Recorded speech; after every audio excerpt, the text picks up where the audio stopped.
प्यार। Assalamualaikum warahmatullahi wabarakatuh. Perkenalkan, nama saya Muhammad Arya Rangga dengan NIM 111910821, kelas MA 19A4. Di sini saya akan membahas materi tentang manajemen perubahan. Materi yang akan saya sampaikan bersumber dari buku yang berjudul Manajemen Perubahan. Buku ini ditulis oleh dosen saya sendiri, yaitu DRA Retno P. Setyaningrum MM. Dan tujuan pembuatan video ini tidak lain untuk memenuhi syarat tugas. Oke, langsung saja kita masuk ke pembahasan video ini.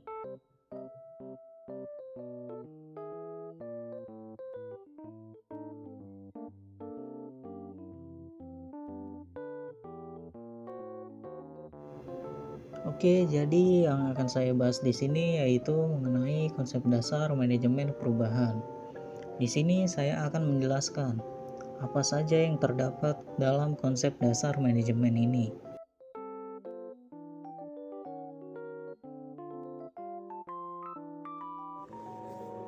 Tujuan dan manfaat manajemen perubahan. Perubahan mempunyai manfaat bagi kelangsungan hidup suatu organisasi. Tanpa adanya perubahan, maka dapat dipastikan bahwa usia organisasi tidak akan bertahan lama. Perubahan bertujuan agar organisasi tidak menjadi statis, melainkan dinamis dalam menghadapi perkembangan zaman. Kemajuan teknologi dan di bidang pelayanan kesehatan adalah peningkatan kesadaran pasien akan pelayanan yang berkualitas.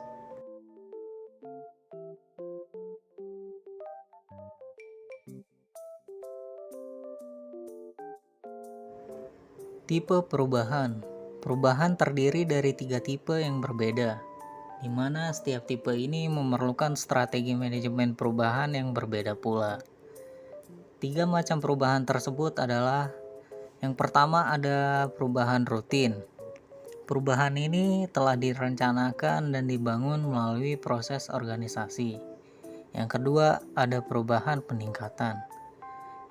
Perubahan ini mencakup keuntungan atau nilai yang telah dicapai suatu organisasi.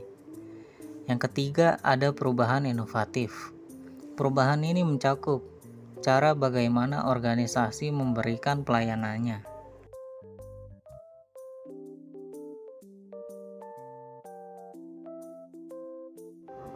Perubahan untuk mencapai sukses.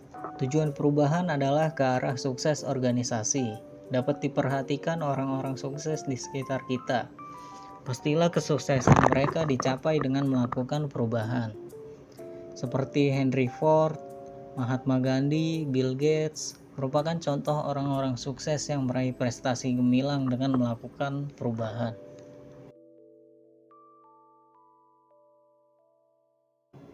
Mengapa perlu melakukan perubahan? Tema tentang change management telah menjadi topik yang populer dibahas pada dekade terakhir ini. Kebutuhan untuk berubah dimotori lagi oleh revolusi di bidang teknologi informasi. Untuk sukses, yang diperlukan adalah kemenangan yang berkelanjutan. Kita dituntut untuk terus-menerus meraih sebuah prestasi. Untuk itu, perlu dilakukan perubahan yang terus-menerus. Jika kita tidak mengalami perubahan, pasti kita akan mengalami kesulitan, disorientasi, stres, bahkan mungkin tidak akan bisa bertahan hidup. Jadi perubahan bukan lagi merupakan sebuah kebutuhan ataupun pilihan, melainkan sudah menjadi keharusan.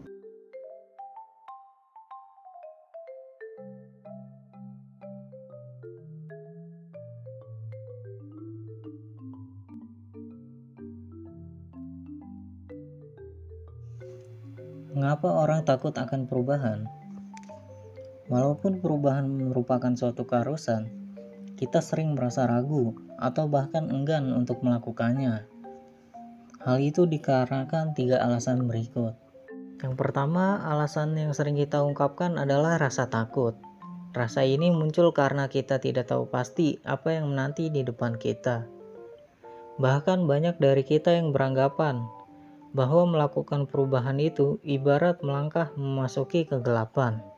Kita tidak tahu apa yang ada di depan kita, baik itu lubang, batu, ataupun benda-benda tajam yang mungkin bisa melukai kita.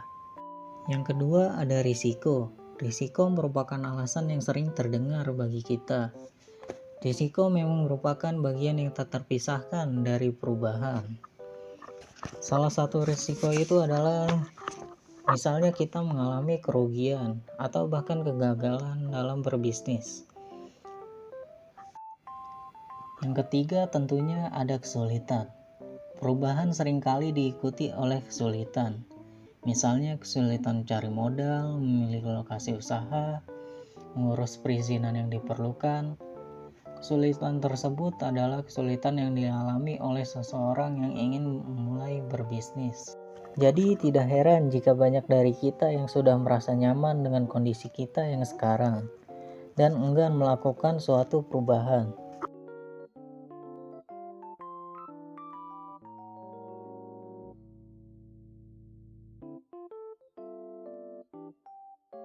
Menurut Taylor, seperti yang dikutip oleh Anna Moe dalam artikelnya di fastcompany.com, dalam melakukan perubahan diperlukan keberanian, imajinasi, dan komitmen. Keberanian sendiri diperlukan untuk mengambil keputusan sulit untuk mengatasi ketidakpastian, ketakutan, dan segala resiko yang bisa mencegah seseorang untuk mengambil keputusan melakukan perubahan. Lalu imajinasi diperlukan untuk melihat ke arah mana perubahan harus dilakukan. Dan komitmen diperlukan untuk tetap fokus pada usaha untuk meraih sukses, walaupun harus menghadapi berbagai kesulitan, hambatan, ataupun masalah. Tanpa ketiga hal ini, perubahan akan kandas di tengah jalan sebelum berubah wujud menjadi sukses gemilang.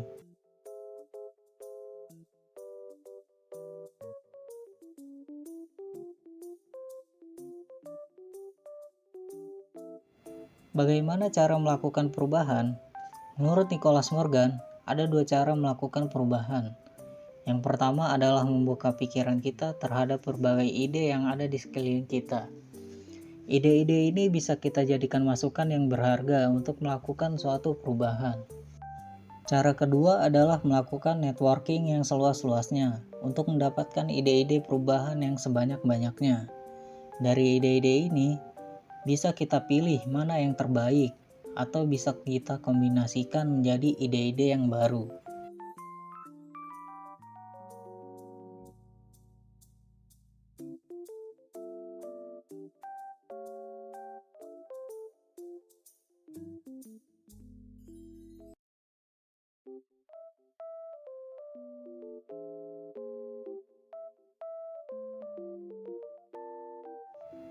Tahapan dalam manajemen perubahan. Tahap-tahap manajemen perubahan ada 4. Yang pertama, tahap identifikasi perubahan. Dalam tahap ini, seseorang atau kelompok dapat mengenal kebutuhan perubahan dan mengidentifikasi tipe perubahan. Yang kedua, ada tahap perencanaan perubahan. Dalam tahap ini perlu dipertimbangkan adanya faktor pendukung, sehingga perubahan dapat terjadi dengan baik. Yang ketiga, tahap implementasi perubahan. Dalam tahap ini terjadi proses pencairan, perubahan, dan pembekuan yang diharapkan. Untuk itu perlu dilakukan monitoring perubahan. Yang keempat, tahap evaluasi dan umpan balik. Dalam tahap ini dilakukan pengumpulan data dan evaluasi data. Hasilnya akan diumpan balik kepada tahap 1, sehingga memberi dampak pada perubahan yang diinginkan berikutnya.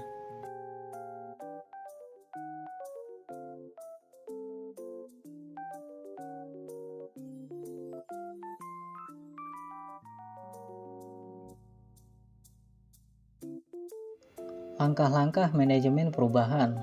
Langkah-langkah manajemen perubahan ini ada 2. Yang pertama, identifikasi tipe perubahan. Ketika Anda harus memanage perubahan, pertama-tama perlu mengidentifikasi tipe dari perubahan tersebut. Contohnya, Anda sebagai marketing manager memperkenalkan standar baru tentang kerja keras. Lalu yang kedua, identifikasi tujuan perubahan. Tugas kedua adalah mengidentifikasikan tujuan-tujuan perubahan. Kemudian merencanakan tujuan-tujuan tersebut secara jelas dan memberikan batasan antara waktu dengan perubahan mana yang dapat diterima.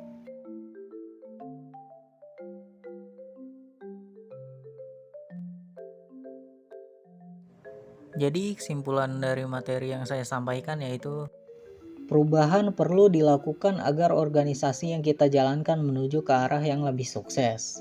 Jangan takut dengan adanya perubahan. Kita harus berani untuk melakukan suatu perubahan. Karena perubahan sangat penting untuk dilakukan. Kita juga harus membuka pikiran kita terhadap berbagai ide yang ada di sekeliling kita. Ide-ide ini bisa kita jadikan masukan yang berharga untuk melakukan perubahan dan melakukan networking yang seluas-luasnya dan mendapatkan ide-ide yang banyak. Selain itu, kita juga harus membuat perencanaan yang baik agar dapat mencapai tujuan dari perubahan yang akan kita lakukan.